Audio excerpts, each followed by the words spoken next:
On a pu voir pendant j'adore cette journée l'état de l'art des projets existants dans un marché un peu didactique. Si on doit définir la profondeur du marché blockchain et son application en finance, qu'est-ce qu'on pourrait dire en résumé, hein, Jérémy? Sur la profondeur des marchés blockchain, c'est une question pour Rémi, effectivement. Je connais bien Rémi et Rémi aurait parfaitement répondu. Tu peux répéter précisément la question? Si on doit définir la profondeur du marché blockchain et son application en finance, qu'est-ce qu'on peut dire en résumé? Mais après, on peut garder la question pour Rémi. Ce que je peux dire en résumé, pour être moi-même un acteur de la finance, mais en fait, juste pour resituer, je développe une solution. J'ai Paul déjà.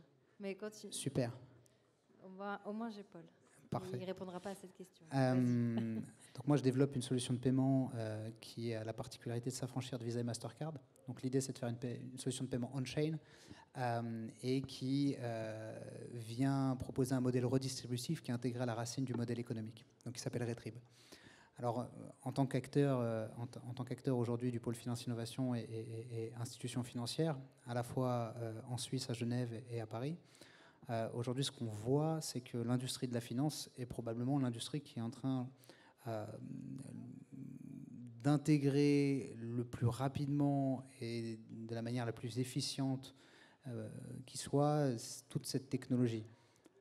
Ce sera le propos justement de la question suivante. Maintenant pour ce qui est de l'introduction à la finance, je pense que c'est parmi ces industries, parmi les différentes industries qui aujourd'hui introduisent la blockchain, je pense que c'est l'industrie qui va le plus rapidement possible intégrer directement ces solutions. Merci. On va vraiment faire sans Rémi. Paul, après on passera à toi, Jérémy.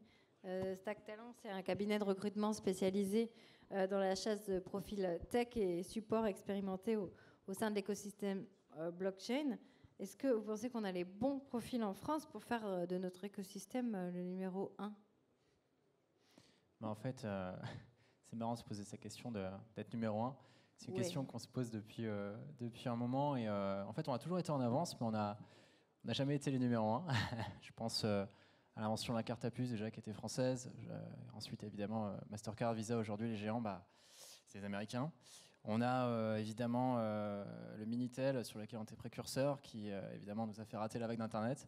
Donc aujourd'hui, on se demande, en effet, est-ce qu'on va pouvoir être enfin leader sur une techno? Est-ce qu'on va pouvoir être leader sur la blockchain, sur cette révolution?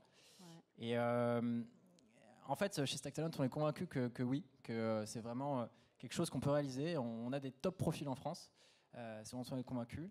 Et donc, la question, c'est plus comment on amène ces top profils vers le Web3, plutôt que est-ce qu'on les a. Et en fait, si je dis qu'on a top profil, c'est parce que nous, ce qu'on voit, c'est ce qui sait, entre guillemets, c'est que on a la réputation internationale d'avoir des ingénieurs très bons, d'avoir des tops écoles, un système éducatif qui nous permet vraiment en fait d'exceller en sciences, d'exceller en mathématiques, en informatique.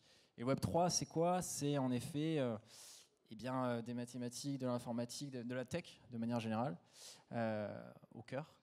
Et donc voilà, nous on a des super centres de recherche avec des financements publics adaptés. Je pense au CNRS, à l'INREA. On a pléthore de medal fields. On a à la tête des plus grandes entreprises technologiques du monde, des Français sur les postes clés. Donc oui, on en est convaincus.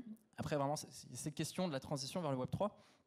Et en fait, si on regarde le marché du Web 3 aujourd'hui, c'est un marché qui a grandi très vite et en fait qui n'a pas laissé le temps aux talents de se former. Au talent de s'adapter. Et évidemment, quand on demande aujourd'hui à quelqu'un d'avoir 5 ans d'expérience dans la NFT, alors que les NFT, c'est 1 an et demi, c'est quelque chose de compliqué, quoi. Forcément. Et c'est les choses qu'on voit. Et donc, il y a ce retard, il y a cette pénurie en fait, de talent dans le monde du Web3. Si on regarde la France plus particulièrement, quand on prend l'étude de la DAN et de KPMG, on voit que plus de 80% des entreprises de la blockchain française ont en fait de réelles difficultés à recruter, des talents adaptés, que ce soit tech ou support d'ailleurs. Et en fait, on a certains freins en France en termes d'image perçue des cryptos, d'image perçue du monde de la blockchain, qui sont des freins qui restent dans le débat public en fait. Si on prend l'étude là justement Bitstamp qui est parue récemment, on voit qu'on est bon dernier en ce qui est de la confiance des investisseurs dans les cryptoactifs. Donc voilà, ça nous ralentit et la question c'est comment on fait en fait pour apporter ces profils du Web 2 au Web 3, de l'univers traditionnel vers l'univers blockchain. Et la réponse à ça c'est il faut évangéliser, il faut convaincre, il faut faire le pont entre les domaines, c'est ce qu'on essaie de faire nous, d'apporter des talents, des GAFAM vers les leaders du Web 3. Il faut former, c'est ce que font également les fondations autour de leur blockchain. Et il faut retenir aussi, évidemment, s'adapter à des talents qui ont des exigences en termes de mode de travail qui sont différents. Je pense au freelancing, je pense au full remote. Il y a également la fuite vers l'Amérique avec les salaires américains qui sont toujours plus élevés. Donc il y a ces enjeux-ci. Et nous, ce qu'on attend, en fait, c'est plus de formation. C'est des formations comme Alira par exemple, il y en a plein qui soient spécifiques à la blockchain, et un système, on va dire de façon plus générale, des institutions françaises qui forment à la blockchain. Moi j'attends qu'en fait la mode demain HEC ce soit la blockchain justement, ce serait génial. Et donc voilà, ma réponse c'est on a les talents, la question c'est comment on les amène vers le Web3, en évangélisant, en formant, pour devenir enfin cette blockchain nation dont le président français parlait plus récemment. Super, merci Paul. Je vais laisser le mot de la fin à Jérémy. Donc tu as un peu de temps. Bon, on a compris qu'avec cette journée, la techno blockchain bouscule indéniablement les règles du jeu. Mais concrètement, on peut en attendre quoi et comment finalement on pourrait l'ancrer davantage dans le réel?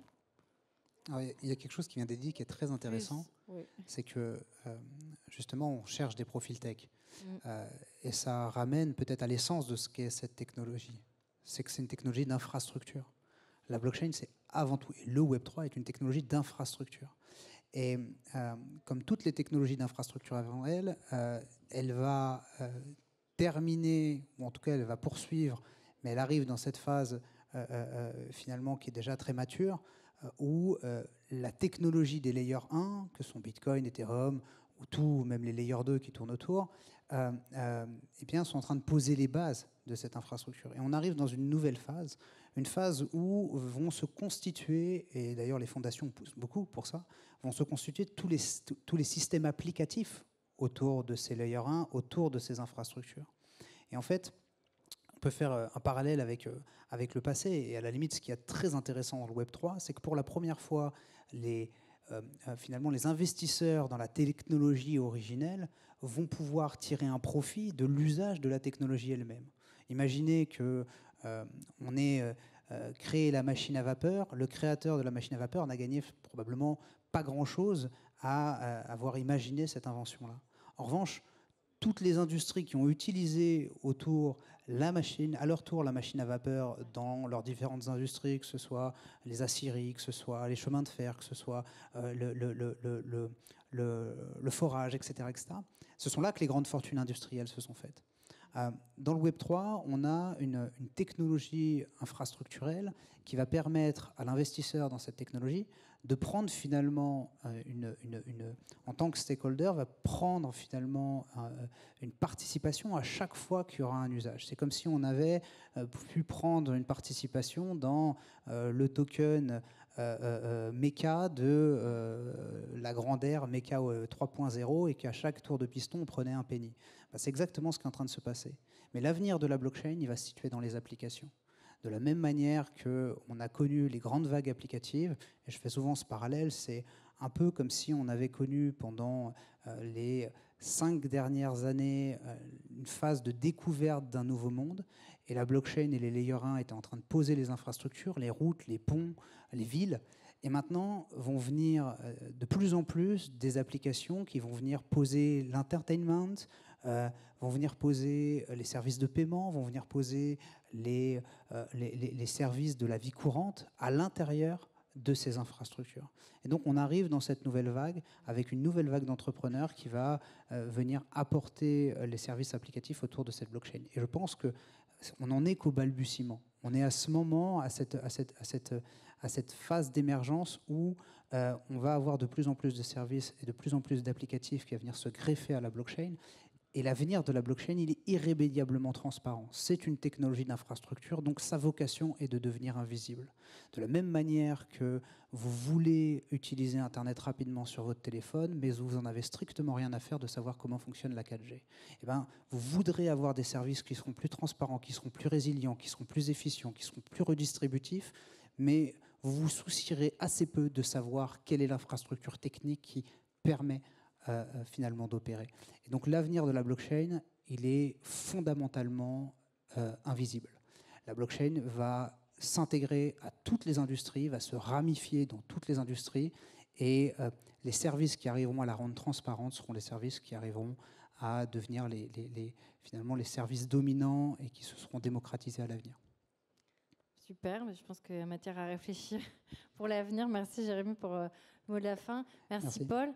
Merci à tous, merci à ceux qui sont restés jusqu'au bout.